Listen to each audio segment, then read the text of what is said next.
तर आपल्याला प्रश्न दिला तर यात आपल्याला एक्स आय दिलेली आहे 15, 17, 19, 20 प्लस पी आणि 23 आणि एफ आय दिलेले 2, 3, 4, 5p आणि 6 आणि आपल्याला एफ आय एक्स आय काढायची तर आपल्याला मल्टिप्लिकेशन करून घेणं पडते एफ आय आणि एक्स आय ची.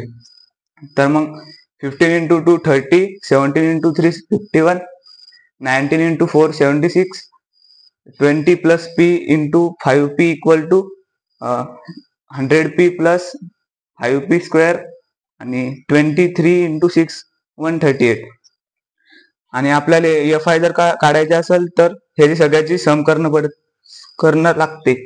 तर मग एफ आय 5p plus 15 आणि F I X I 100p plus 5p square plus 295. तर मीनचा फॉर्म्युला आहे summation of F I X I upon summation of F I. तर आपल्याला क्वेश्चन मध्ये मीन दिली 20 आणि summation of F I X I 5p square plus 100p plus 295 upon F I ची summation आहे 5p plus 15p. तर मग हे 5p प्लस 15p इकडे आले, हे 5p प्लस 15 इकडे आले आणि मल्टिप्लिकेशन मध्ये आले.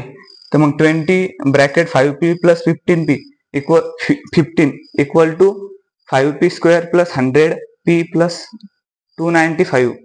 तर मग 20 into 5p equal to 100, 20 into 15 equal to 300, 5p square plus 100p plus 295. मग इकडचे 100p आणि इकडचे 100p कॅन्सल झाले आणि हे 300 minus 295 equal to 5p square. मग 300 minus 295 equal to 5 equal to 5p square. हे 5 इकडे डिवाइड मध्ये आले आणि इक्वल टू p चा स्क्वेअर. मग ह्याची डिव्हिजन 1 येते आणि इक्वल टू p स्क्वेअर. इथं p स्क्वेअर होतं मग आपण रूट घेतलं. मग रूट घेतल्यावर इथला स्क्वेअर आणि रूट कॅन्सल झाले, इथला स्क्वेअर आणि रूट कॅन्सल झालं. मग p इक्वल टू 1